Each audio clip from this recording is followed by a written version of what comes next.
Hello friends, मैं Namita plants of paradise channel में आप सभी लोगों का बहुत बहुत स्वागत है। फ्रेंड्स, गुल मेहंदी यानी बालसम खूबसूरत फूलों का पौधा होता है जो बरसात और गर्मी में भरपूर मात्रा में खिलता है।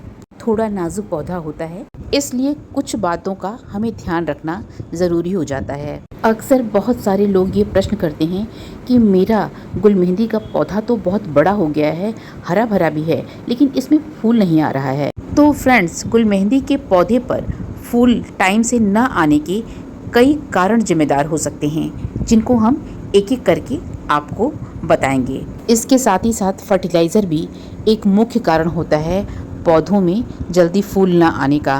तो फर्टिलाइज़र के विषय में भी हम आगे वीडियो में आपको बताएंगे, इसलिए वीडियो को पूरा देखिएगा। तो सबसे पहले हम बालसम के पौधे को लगाने का सीज़न और समय की बात करते हैं। बालसम के पौधे को लगाने के लिए जून लास्ट, जुलाई अगस्त का महीना बहुत अच्छा होता है, जब मानसून पूरी तरह से आ जाता है, बारिश शुरू हो जाती है और हल्की वातावरण में ह्यूमिडिटी रहती है। तब इसके सीड्स बहुत अच्छी तरह से अंकुरित होते हैं। यदि हम बालसम के सीड्स को अप्रैल, मई, जून की तेज़ गर्मी में अंकुरित करना चाहते हैं और लगाते हैं, तो ये अच्छी तरह से अंकुरित नहीं होते हैं, क्योंकि उस समय इस सीड्स के लिए अच्छा तापमान नहीं रहता है। सीड्स मिट्टी में ही लगे लगे खराब हो जाते हैं और पौधे के रूप में विकसित नहीं होते हैं। अब बात करते हैं कि फूल क्यों नहीं आते हैं या देर से क्यों आते हैं। तो जब हम पहली बारिश शुरू होती है मानसून की, जून लास्ट या जुलाई में अपने बीज को मिट्टी में ग्रो कर देते हैं, तो ये फिर 1.5 से 2 महीने का टाइम लेता है अंकुरित और बड़े पौधे के रूप में विकसित होने में। उसी 1.5-2 महीने में इसमें बड्स बनने लगते हैं और फूल आना शुरू हो जाते हैं। लेकिन जब हम इसको थोड़ा लेट से लगाते हैं, जैसे लास्ट जुलाई या अगस्त लास्ट में लगाते हैं या अगस्त में के बीच के टाइम में हम लगाते हैं, तब ये 1.5 से 2 महीने का टाइम तो लेगा ही अपने पौधे को बढ़ाने में, अंकुरित होने में, और तब उसमें फ्लावरिंग शुरू होगी। तो ये भी एक कारण होता है कि हम सीड्स को कब लगा रहे हैं, उसी अनुसार उसमें फूल आते हैं।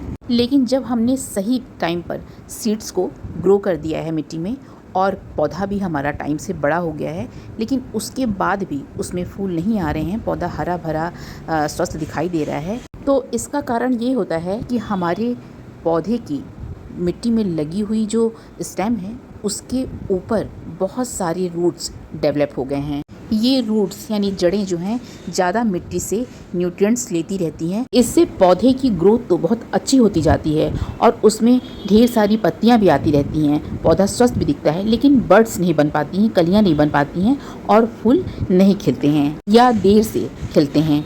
यहाँ आप देखिए, पौधे की जो स्टेम है उसमें ऊपर में रूट्स बहुत सारे डेवलप आपको दिखाई देंगे। नीचे की रूट्स तो पौधों के लिए बहुत ही फ़ायदेमंद होती है, उसी से पौधा ग्रोथ करता है, लेकिन जो साइड की रूट्स निकल आती हैं, उसको हमको साइड से किसी भी नुकीली चीज़ से थोड़ा थोड़ा मिट्टी में डाल करके, खुरपी हो या चाकू हो, उससे जड़ों को काट देना चाहिए।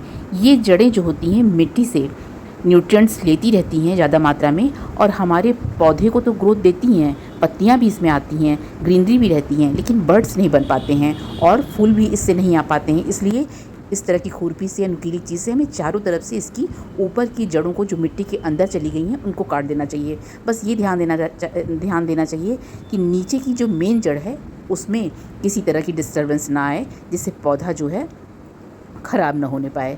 इस तरह पौधे की ऊपर की जड़ों को, जो मिट्टी में फैल गई हैं, उनको हम जब कट कर देते हैं तो पौधा बड्स को प्रोड्यूस करने लगता है, अपनी सारी एनर्जी बड्स को यानी कलियों को बनाने में लगाने लगता है, और जब कलियां आती हैं तो फिर फूल अपने आप खिलने लगते हैं ढेरों मात्रा में। तो इस तरह हम रूट्स को काट करके हटा देने के बाद से इसमें गड्ढा करके, जो गड्ढा हमने किया है रूट्स को काटने में, उसमें हम थोड़ा सा वर्मी कंपोस्ट डाल करके और फिर निकाली गई मिट्टी से ही उसको अच्छी तरह से ढक देंगे और फिर उसमें पानी डाल देंगे।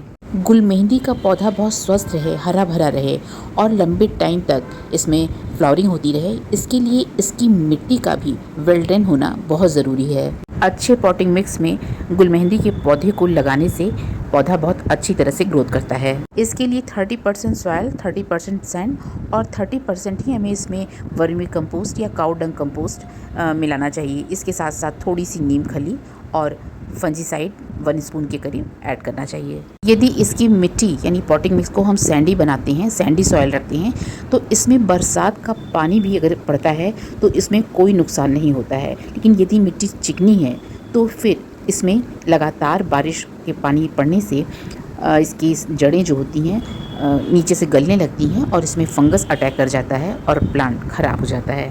गुल मेहंदी के पौधे को स्वस्थ रखने और लगातार इसमें बर्ड्स बनने और फूल आने के लिए वाटरिंग का भी बहुत योगदान रहता है। गुल मेहंदी के पौधे में ना तो ओवर वाटरिंग करनी चाहिए और ना ही अंडर वाटरिंग करनी चाहिए। इसकी मिट्टी को हमेशा नमी युक्त बनाए रहना चाहिए। और इन दोनों ही स्थितियों में, जबकि हम ओवर वाटरिंग कर रहे हैं या अंडर वाटरिंग कर रहे हैं, फूल नहीं आएंगे, क्योंकि फूल जब पौधे में ताकत मिलेगी, पौधे को नीचे जड़ से एनर्जी मिलेगी, तभी इसमें फ्लावरिंग होगी। और जब उसमें फंगस अटैक हो गया है या पौधे की जड़ बहुत ज़्यादा सूखी हुई हैं तो इसमें कोई एनर्जी जैसी बात नहीं आ पाएगी और प्लांट फूल को प्रोड्यूस नहीं करेगा, बर्ड्स को प्रोड्यूस नहीं करेगा। गुल मेहंदी का प्लांट एक सक्लेंट प्लांट जैसा होता है। इसकी स्टेम में पानी स्टोर रहता है। यदि हम इसमें बार बार पानी डालते हैं और इसकी मिट्टी को कीचड़ जैसा हर समय गीला बनाए रखते हैं, मिट्टी को सूखने नहीं देते हैं, तो ये प्लांट ओवर वाटरिंग की वजह से जड़ से सड़ने लगेगा, इसमें फंगस का अटैक हो जाएगा। इसलिए इसकी मिट्टी को चेक करने के बाद ही इसमें पानी डालना चाहिए। यदि बारिश नहीं हो रही है और मौसम साफ़ है तो दिन भर में एक बार अच्छी तरह से इसमें पानी डाल देना चाहिए।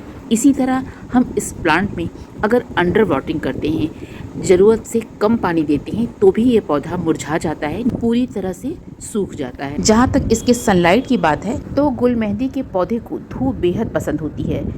धूप में इसके पौधे पर फूल खूब अच्छी तरह से खिलते हैं, लेकिन इस पौधे को यदि हम पूरी तरह से छाया में रख देते हैं तो फूल कम खिलते हैं या जल्दी नहीं खिलते हैं और पौधा पूरी तरह से फूलों से भर नहीं पाता है। इसलिए गुल मेहंदी के पौधे पर ज़्यादा और जल्दी फूल पाने के लिए सनलाइट की इसको बहुत आवश्यकता होती है। हालांकि इस पौधे को पूरे दिन की तेज़ धूप या बरसात के बाद वाली जो तीखी धूप निकलती है उसमें पूरे दिन की धूप में नहीं रखना चाहिए। लगातार तेज़ धूप पड़ने से इसकी पत्तियाँ पीली पड़ने लगती हैं, पौधा अपना हरा रंग खूबसूरती खोने लगता है, हर समय मुरझाया सूखा सा लगने लगता है, फूल भी खिलते ही जल्दी ही सूखने लगते हैं। इसलिए गुल मेहंदी के पौधे को ऐसी जगह पे रखें जहाँ पर इसे सुबह की 4-5 घंटे की अच्छी सीधी धूप मिल जाए और उसके बाद शेड आ जाए। दोपहर की 12-1 बजे की तेज धूप से इसे बचाना चाहिए। इससे पौधा बहुत लंबे समय तक हरा और खूबसूरत बना रहता है और पौधे पर फूल भी बहुत लंबे समय तक खिले रहते हैं। अब बात करते हैं गुल मेहंदी के पौधे पर फर्टिलाइज़र की। तो गुल मेहंदी के पौधे को ज़्यादा फर्टिलाइज़र की ज़रूरत नहीं होती है। ज़्यादा फर्टिलाइज़र देने से या केमिकल फर्टिलाइज़र बार बार देने से भी गुल मेहंदी के पौधे पर फूल नहीं आते हैं। बार बार बहुत ज़्यादा फर्टिलाइज़र देने से भी पौधा स्ट्रेस में चला जाता है और फ्लावरिंग बंद कर देता है या कम कर देता है। गुल मेहंदी का प्लांट सिर्फ रेनी सीज़न में ही फ्लावरिंग करता है, तो इसके प्लांट को थोड़ा सा पौष्टिक खाना मिले, थोड़ी एनर्जी मिले, जिससे इसके फूल अच्छी तरह से खिले, स्वस्थ खिले, तो इसके लिए हम होममेड फर्टिलाइज़र चाहे ड्राई हो चाहे लिक्विड हो 15 से 20 दिन पर इसके पौधे में डाल सकते हैं, जो इसके लिए बहुत ही अच्छा होता है।